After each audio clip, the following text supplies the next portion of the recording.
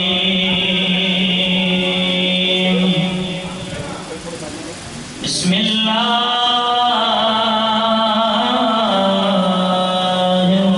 الرحمن الرحيم